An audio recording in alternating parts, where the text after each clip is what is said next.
Iya, shalom saudara. Ya, saya percaya kita semua terus mengharapkan tuntunan Tuhan hari-hari ini lewat kebenaran firman-Nya. Karena hanya firman Tuhan lah yang dapat memberikan kita kepekaan di hari-hari ini untuk melakukan apa yang Tuhan mau. Baik, firman Tuhan hari ini saya ambil dari Injil Matius. Injil Matius pasal yang ke-6. Injil Matius pasal yang ke-6 ya, dan saya ambil dari ayatnya yang ke-23. Ayat yang ke-22. Injil Matius pasal 6 ayat yang ke-22. Firman Tuhan berkata begini, "Mata adalah pelita tubuh. Jika matamu baik, teranglah seluruh tubuhmu." 23. "Jika matamu jahat, gelaplah seluruh tubuhmu. Jadi jika terang yang ada padamu gelap, betapa gelapnya kegelapan itu." Sekali lagi saya bacakan Injil Matius 6 ayat 21 sampai 23. Injil Matius 6 ayat 22 sampai 23. "Mata adalah pelita tubuh. Jika matamu baik, teranglah seluruh tubuhmu. Jika matamu jahat, gelaplah seluruh tubuhmu. Jadi jika terang yang ada padamu gelap, betapa gelapnya kegelapan itu." Saudara, firman ini berkata mata ini adalah pelita tubuh ya. Kita kemana-mana, kita mau berjalan, kita mau menuju kemanapun, itu kita membutuhkan mata. Kenapa ayat ini berkata mata adalah pelita tubuh? Iya, karena tubuh ini mau ngapain aja itu mata lah yang menentukan ya. Makanya dikatakan mata itu adalah pelita tubuh. Ya, dan jika matamu baik, maka teranglah seluruh tubuhmu. Ya, saya percaya Tuhan Yesus itu selalu berbicara dengan perumpamaan. Ya, Yesus di sini sedang berbicara tentang mata, itu tentang mata rohani kita, saudara. Mata adalah pelita tubuh. Jika matamu baik, teranglah seluruh tubuhmu. Mata rohani itu adalah salah satu cara untuk kita melihat perkara-perkara rohani yang Tuhan sediakan buat kita. Ya, dan mata rohani itu hanya bisa terang saat iman kita itu di dalam Tuhan juga ya bertumbuh dan semakin kuat di dalam Tuhan. Ya, Yesus berkata mata adalah pelita tubuh. Ya, jika matamu baik, teranglah seluruh tubuhmu. Ada begitu banyak orang Kristen yang dalam hidupnya itu salah terus mengambil langkah, salah terus berjalan. Ini diakibatkan kenapa? Karena matanya itu, mata rohaninya itu tidak bisa melihat rencana Tuhan. Jika matamu baik, maka teranglah seluruh tubuhmu. Ya, mengapa sering orang itu salah mengambil keputusan, salah mengambil langkah? Ada begitu banyak orang yang salah menikah, ada begitu banyak orang yang salah di dalam memilih tujuan hidup sehingga hidup mereka itu tidak karu-karuan. Untuk bisa melihat rencana Tuhan di dalam hidup kita, tidak ada cara lain selain kita hanya memandangnya lewat mata rohani. Jika mata rohani kita itu gelap, maka kita tidak akan pernah bisa melihat rencana Tuhan. Ketika saya belum bertobat, mata rohani saya sama sekali tertutup. Ya, justru hal-hal yang jelek itu bagi saya itu baik. Kenapa? Karena mata rohani saya nggak melihat. Hal-hal yang bagi dunia ini baik, bagi saya itu baik dulu. Tapi ketika saya bertobat menerima Yesus, mata rohani saya dicelikkan. Sehingga saya bisa melihat seperti Rasul Paulus berkata, apa yang dulu merupakan keuntungan sekarang aku anggap rugi. Kenapa? Karena mata rohaniku telah dicelikkan oleh Kristus. Orang yang mata rohaninya sudah dicelikkan oleh Tuhan, dia tuh bisa melihat perkara-perkara yang ajaib yang Tuhan buat. Sehingga perkara-perkara yang baik bagi dunia ini tidak lagi baik menurut kita. Hal-hal yang dibanggakan oleh orang dunia itu bagi kita itu bukan lagi hal-hal yang membanggakan. Ya, kalau dulu orang bangga dengan harta, orang bangga dengan ini ya, dulu kita juga bangga akan hal itu.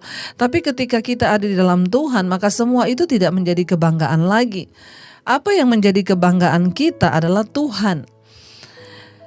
Ada begitu banyak orang salah jalan, salah pilih pasangan hidup, salah bekerja, salah menentukan jodoh, salah menentukan ini dan itu. Kenapa? Karena mata rohaninya mereka itu belum dicelikkan. Yesus berkata mata itu pelita tubuh ya. Bagaimana cara kita memandang? Ya, Tuhan berkata, jika matamu itu jahat, maka gelaplah seluruh tubuhmu. Ya, tetapi jika matamu itu baik, maka teranglah seluruh tubuhmu. Ya, ini berbicara tentang cara pandang kita. Bagaimana cara pandang kita terhadap dunia ini itu akan sangat menentukan kemana arah hidup kita akan dibawa. Kalau kita memandang dunia ini adalah harta, materialistis, kalau kita memandang dunia ini adalah dari sisi kedagingan kita, maka kita akan menghalalkan segala cara untuk mendapatkan dan memiliki apa yang dunia tawarkan. Makanya tidak sedikit orang yang akhirnya rela meninggalkan iman kepercayaannya pada Kristus hanya karena mendapat tawaran dunia, kekayaan, uang. Tidak sedikit orang yang akhirnya menjual diri, tidak sedikit orang menjadi simpanan. Kenapa? Karena cara pandang mereka, mata rohani mereka itu tertutup. Mereka pikir dengan mereka punya rumah, punya mobil, punya segala kemewahan, itu adalah kesuksesan bagi dunia ini. Padahal mereka lupa bahwa apa yang dipandang dunia itu baik, dipandang Tuhan itu tidak baik. Kita perlu meminta kepada Tuhan untuk mencelikkan mata rohani kita agar kita bisa melihat dengan cara pandangnya Tuhan. Bahkan seorang yang sudah dipulihkan hidupnya, yang mata rohaninya sudah dicelikan, dia bahkan bisa melihat penderitaannya itu adalah sebuah kebahagiaan. Ya, kita hanya bisa melihat cara pandang dalam hidup ini dengan cara pandangnya Tuhan hanya ketika mata rohani kita sudah dicelikkan. Ya, makanya Alkitab bilang, ya, berbahagialah apabila kamu jatuh dalam berbagai-bagai pencobaan. Kita tidak akan mungkin bisa melihat dengan cara pandang yang berbeda selama mata kita, mata iman, mata rohani kita belum dicelikkan oleh Tuhan. Orang yang sungguh-sungguh sudah dicelikan mata rohaninya, bahkan penderitaannya pun dapat dianggap sebuah kebahagiaan. Karena dia bisa melihat jauh di depan apa yang sedang Tuhan sediakan bagi dia. Sangat penting dan sangat perlu bagi kita untuk memiliki mata iman, mata rohani yang baik. Kenapa? Karena mata itu adalah pelita tubuh. Ya, jika matamu baik, teranglah seluruh tubuhmu. Jika matamu jahat, maka gelaplah seluruh tubuhmu. Jadi jika terang yang ada padamu gelap, betapa gelapnya kegelapan itu. Kalau mata yang adalah terang saja sudah jahat, ya, padahal dia harusnya berfungsi sebagai penerang jalan kita, sudah jahat. Ya, jadi betapa gelapnya segala yang gelap dalam hidup kita. Saudara, Tuhan itu sudah menyediakan jalan dan rencananya bagi setiap kita yang percaya. Tapi kita hanya bisa melihat jalan Tuhan dan kehendak Tuhan dan rencana Tuhan itu hanya ketika mata rohani kita sudah dicelikkan. Mari kita hari-hari ini terus meminta pada Tuhan. Mari kita banyak bergaul dengan firman Tuhan. Bagaimana agar mata rohani kita dibukakan? Yang pertama, mintalah pada Tuhan agar mata iman kita dicelikkan. Yang kedua, banyaklah bergaul dengan firman Tuhan.